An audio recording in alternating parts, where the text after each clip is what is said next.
The darkness seems so strong, and you just can't go on. Pray for your helping hand. You'll see the sun will rise again. You'll find the strength to carry on up to heaven where you belong. 'Cause life is but a journey for us all. Assalamu alaikum, dear viewers around the world. Welcome to another exciting episode of our new series, Building a Better Future. I'm still your host, Malik, and I'm still here with Sheikh Karim Abu Zaid, all the way from Denver, Colorado, the Imam of the Colorado Muslim Society. You've seen him on the Inevitable Journey. You've seen him on the Stories of Hajj. You've seen him on the Righteous Companions, and alhamdulillah, now we have him on this new show, Building a Better Future. Listen, you guys, you can also go online and check him out at www.KarimAbuZaid.com or on YouTube, IslamWay71. And don't forget, most importantly, to check him out on www.huda.tv. Now, what is our program about? We're talking about empowering a new generation of young Muslims. This show is for you parents, for mothers, fathers, future fathers. We want to raise up a generation of strong Muslims. How can we do so? Are they going to watch The Simpsons and Harry Potter and watch their favorite football players and soccer players all day? We don't think this is the way. The way is to instill in them proper values found in the Quran. If you have a Musaf, please open it, Surah An-Nur. Read from verse 46 through verses 57. Read the tafsir of Ibn Kathir. Get engaged with the Sheikh. He's asking you also to read chapter 5, verse 54. Last time, Sheikh Karim, we talked about loving Allah. We talked about teaching our children to be humble. We talked about teaching them to strive for the sake of Allah. What about teaching taqwa? Alhamdulillah wa salatu wa salamu ala rasulillah wa ashhadu an la ilaha illallah wahdahu la sharika lah wa ashhadu anna sayyidana wa nabiyyana Muhammadan abdullahi wa rasuluh. Brother Malik, I just want to begin by saying this is the most important project in our lives if we really care about ourselves and we care about the Ummah, the future of Islam. Basically, I want the parents, the teachers, the principals, the board of directors, the board of trustees of any Islamic institution to focus in this area. Maybe I said this before in a previous episode, but I want to say it again. I have seen it with my own eyes. People who came from all over the world to America, and they dreamt of building the best architect. A beautiful mosque. That was their dream. With the minaret. In a dome and everything. And as soon as that generation vanished, the masjid became deserted. Why? Because they focused on a building, but they did not build the future. SubhanAllah. And that is why they show building a better future. A better future. We're talking about the next generation that will dwell in the masjid. That will visit the masjid. You see, the Prophet ﷺ, when he came to Medina, yes, he put a building together, but a very humble one. Very humble one. We know from Hadith Anas, في البخاري ومسلم, that the Bedouin, when he entered the masjid, asking the Prophet when he was delivering the khutbah to make dua that the rain comes down, that the rain came down, yes, and it came down through the ceiling. That his beard got wet. This is how humble the masjid of the Prophet ﷺ. But look at the generation he built inside that humble building. The companions.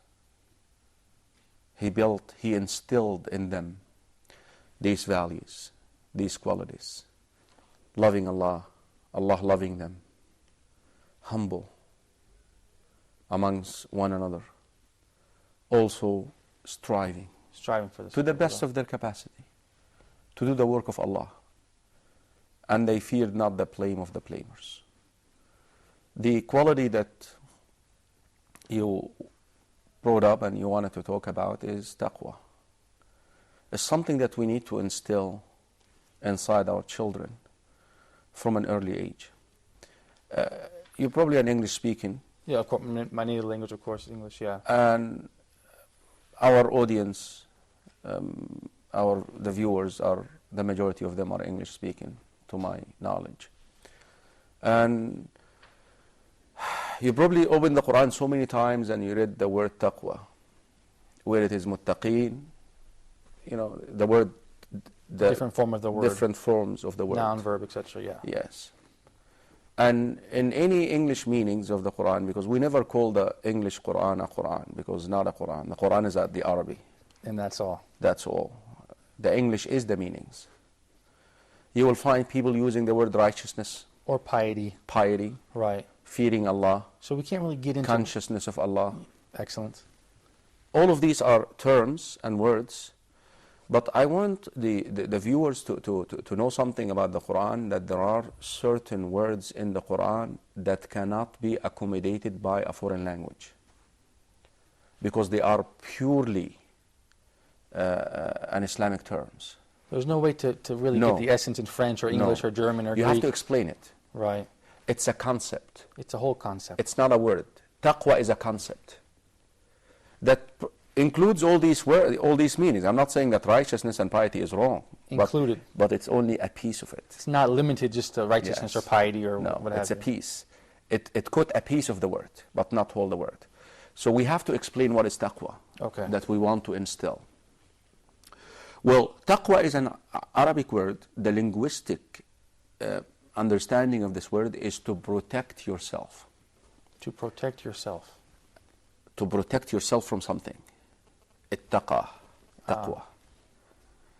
To basically place a barrier between you and something. What should we be protecting ourselves from? Excellent. Now, this is the technical definition of the word. Okay. أن تجعل بينك وبين غضب الله وقاية. That you place a barrier between you and the anger and the wrath of Allah. Okay. That's how you protect yourselves. This is the Islamic definition of the word. That's the Islamic definition of the word. Now, we know that Allah subhanahu wa ta'ala has attributes of mercy, forgiveness, and attributes of punishment. Now, you want to place the attributes of mercy and forgiveness between you and the attributes of punishment. How do you do this? Basically by abiding. Observing. Obedience, like we said. Yes, the commands of Allah subhanahu wa ta'ala. But there is a key that must comes first to this, is the consciousness of Allah. We must instill into the children the consciousness of Allah. Meaning that Allah sees you 24/7. There's nowhere regardless to hide. of where you go, regardless of what you do. Whether you close the door, shut the windows, Allah still sees you.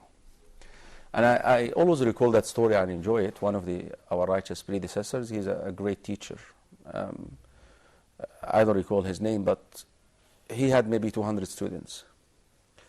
And before they impart on learning from him, he basically asked each one of them to come tomorrow with an egg.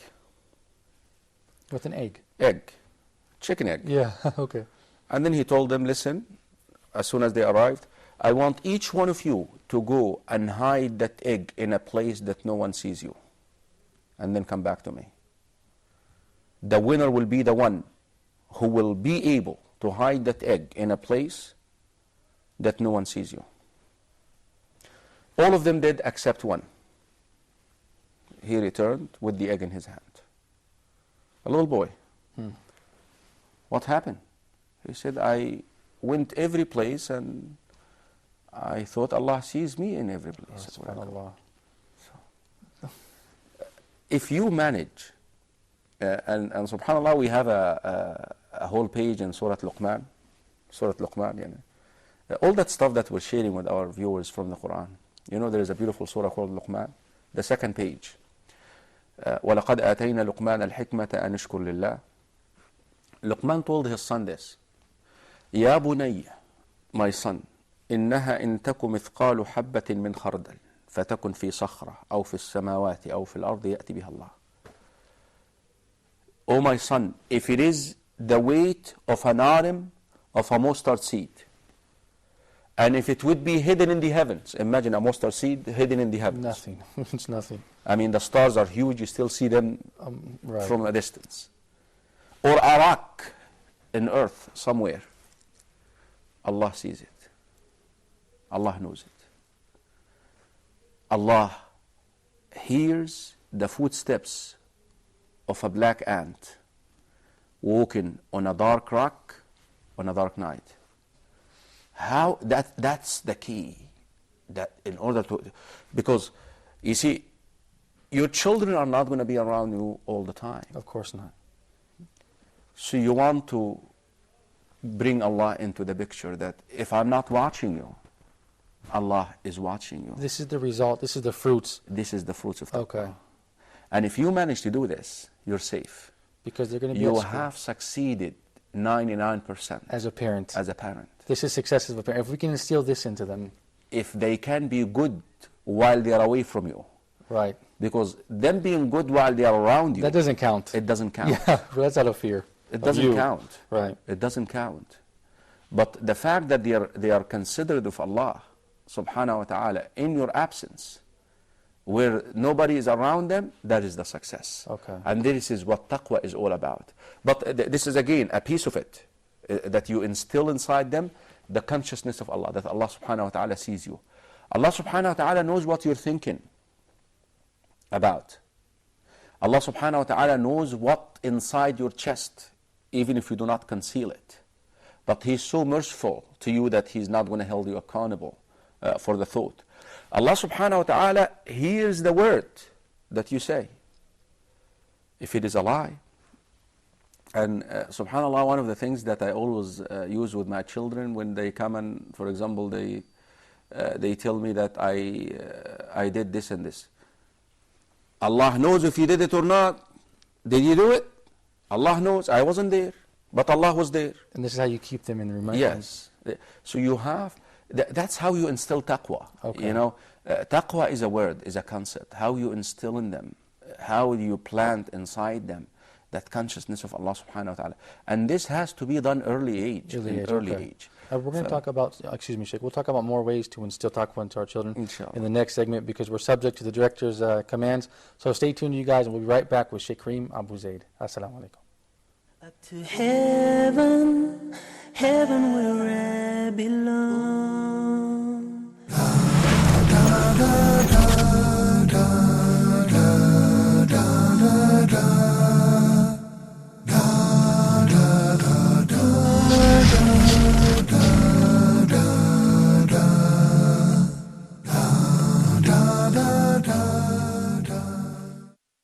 Up to heaven, heaven where I belong.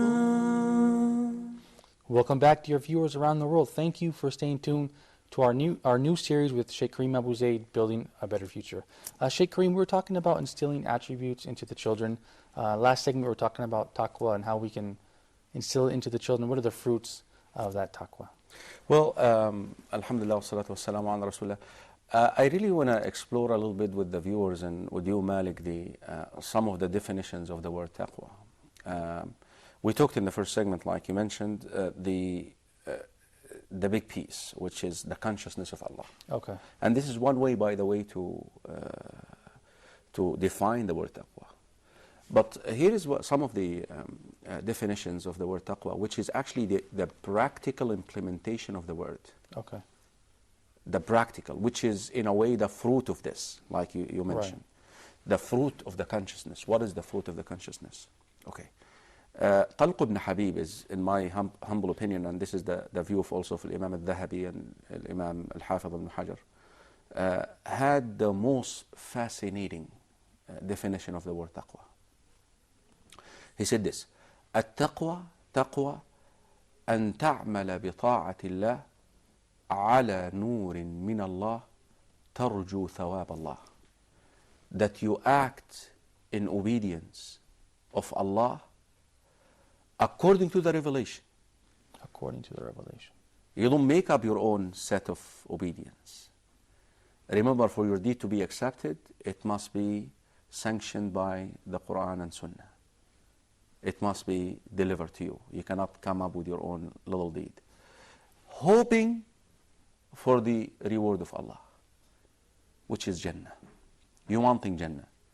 Because there are people who say that I worship Allah, I'm not for Jannah, I just worship Allah for Allah. What do you mean? If the messengers and the prophets wanted Jannah, Right. What should we want? I mean, come on. Yeah, right. And so you must really train. So the consciousness of Allah will drive you to act in obedience. Pray 5 times. Right.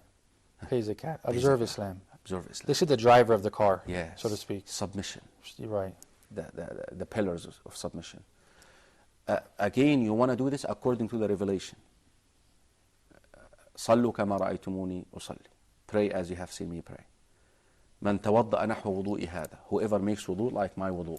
And this is a very important point because people try to bring their own creative... cultural, Right. no. Okay. Sunnah. Again, okay. Sunnah is not the recommended, like we mentioned. Right. Sunnah, the second deen. half of the deen. Yeah, the second deen half is of 2 the deen. halves. Quran, Sunnah. They make the revelation. Once we use the word Sunnah in that context, we're talking about that other half. Okay. Which is the practical implementation of the Quran. Rasulullah was a walking Quran, according to his Sunnah. wife, that's right. Yes, his wife Aisha رضي الله عنها. تعمل بطاعة الله. You act in obedience of Allah. According to the revelation, seeking Jannah. طيب, the other end of it, you stay away from the disobedience of Allah.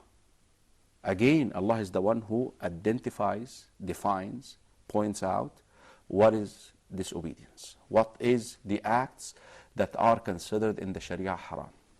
Allah is the one who makes the halal, Allah is the one who makes the haram. It's not for us to choose. No. Again, according to the revelation, fearing hellfire.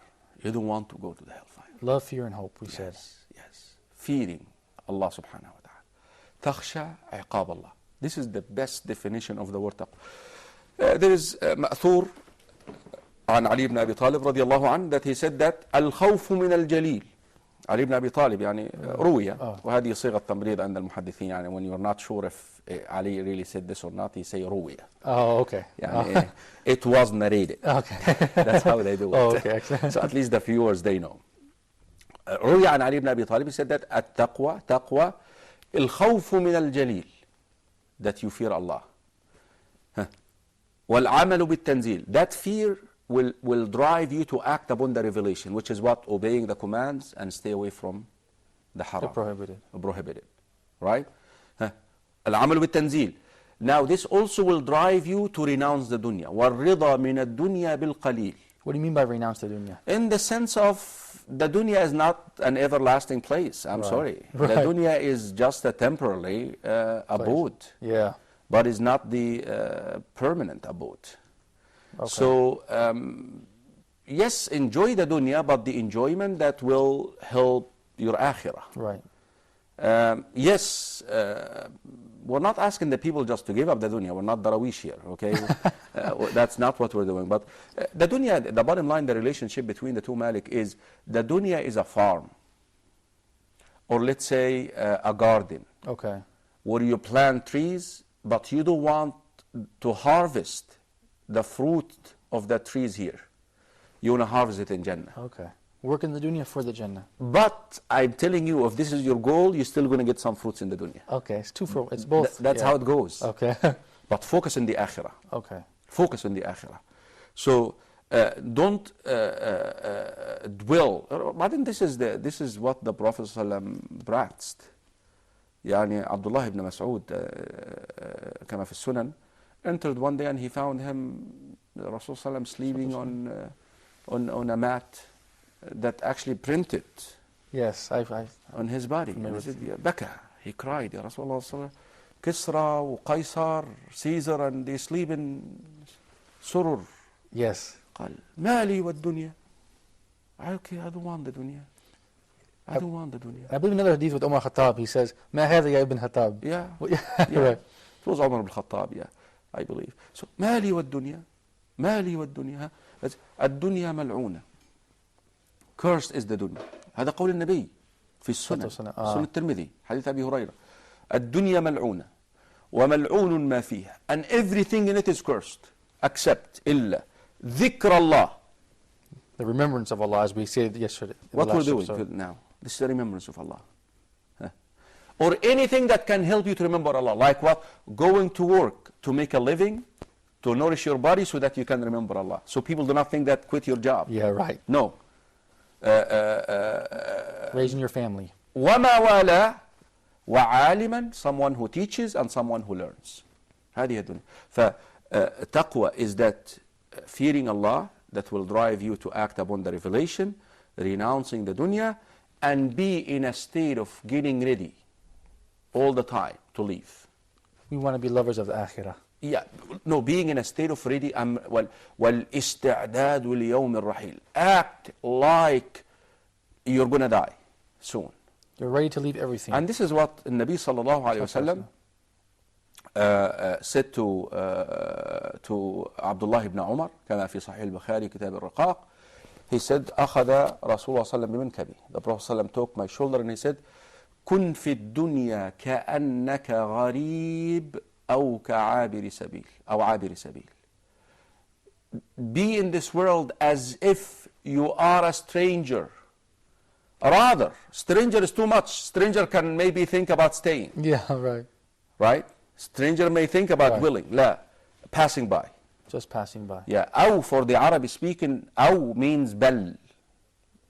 أو mean كن في الدنيا كأنك غريب بل عابر سبيل. غريب is too much too. Yeah, too much even. Yeah. Abdullah ibn Umar commented by saying, إذا أمسيت فلا تنتظر الصباح. If you are at night, don't wait to wake up in the morning. Don't وإذا expect. أصبحت فلا تنتظر المساء. And if you are in the morning, do not wait for the night to come. فهذه هي التقوى. Imagine somebody living like this. Yeah. He's acting upon the revelation. He's praying, he's doing his work, he's doing his things, but he's acting. فهذه التقوى. This is the taqwa. Here is Abu Huraira رضي الله عنه, الصحابي المعروف. He was asked, يا أبا هريرة ما التقوى? What is التقوى? What is التقوى? Abu Huraira answered the questioner with another question. قال هل مشيت على طريق فيه شوك? Have you ever walked on a walkway that has thorns in it? He said yes. The questioner said yes. Abu Huraira asked him, what did you do? Listen, he said, اتقيت. I protected myself against the thorns. اتقيت. Protect. This is التقوى. This is taqwa. The thorns are the sins on the way. Or the sins. You walk away from the sins. SubhanAllah. Ibn al-Mu'tasim, one of the people who say poem, he actually used this and he produced خَلِّ الذُّنُوبَ صَغِيرَهَا وَكَبِيرَهَا فَهُوَ التُّقَى. Leave major sins, minor sins. This is being tuqa, taqi. خَلِّ الذُّنُوبَ صَغِيرُهَا وَكَبِيرُهَا خَلِّ الذُّنُوبَ صَغِيرِهَا وَكَبِيرِهَا فَهُوَ التُّقَى. واصنع كماش فوق أرض شوك يحذر ما يرى ولا تحقرن صغيرة فإن الجبال من الحصى. Leave sins, major and minors. This is righteousness and piety. This is taqwa. And do like somebody who's walking in a walkway where there are thorns. And do not belittle a sin. And remember that these huge mountains are made of small rocks. This is taqwa. A small sin, a small sin, a small sin. And it built a mountain. That's Excellent point. Yeah. So we need to instill in the hearts of our children the consciousness of Allah subhanahu wa ta'ala. And if we do this, we will then be able to tell them, do not do this and do that. Do not do this and do that. Even in their, did you do it? Allah saw you. Right. They are inside the room and they come out. Did you do this thing? Yes, I did, Father. Okay, Allah saw you. Allah knows if you did it or not. It's between you and Allah. And you know what? There is Jannah and there is hellfire, my son. You know. This is the language we should be using. Yes. Right. This is how we should treat them. Right. You're asking your child whether he did that bad thing or not. I did not do it. Allah knows. Allah knows. And remember, you know, if you don't have to confess to me, confess to Allah. Right. It's between you and Allah. Okay. You don't have to tell me. But if you did it, you know what? Go say istighfar to Allah. Don't do istighfar This to is me. the Because Allah saw you. It's not about me. You can deceive me. Right. You know, as a father, you can deceive me. You're not always going to be there. As I'm you not said. going to be there, but it's between you and Allah. And you know what? There are angels You have two angels who recorded this. وَنُخْرِجُ لَهُ يَوْمَ And in the day of resurrection, you know, the book of deed is going to read it. You better go and try to edit that book right now. Erase it. Go do stuff further. Oh. That's how we should treat our children. Because as parents, we've almost failed if we raise a generation of children that haven't have any taqwa. Where would that leave us as a nation, as ummah? You failed. Yeah. Because you're not going to be around them all the time. Right. You see, what you want to do, you want to instill in them the consciousness of Allah, which will lead them to what? To stay away from the haram, abide by the halal. Inshallah. Sheikh, we're out of time for this episode. Where are we going in the next episode, briefly? I would like to shed more light on taqwa if possible, but if I think we're tied with time, maybe we can talk about patience. Okay, inshallah. Sounds excellent. Thank you very much. It's always a pleasure to be here. I really am truly honored to be here with you today, inshallah, on our episode. Jazakallah khair. And dear viewers, you heard it from the Sheikh. For all you parents out there, stay tuned next episode. These are really important topics you don't want to miss one episode of Building a Better Future. Until next time, we leave you in the care of Allah. Assalamu alaikum rahmatullahi wa barakatuh.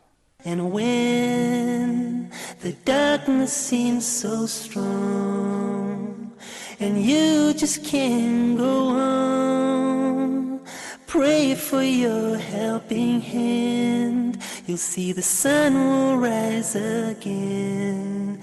You'll find the strength to carry on up to heaven where you belong. 'Cause life is but a journey for us all. We cry, we laugh, we run, sometimes we fall. But through it all, always recall, God never gives a burden too tall.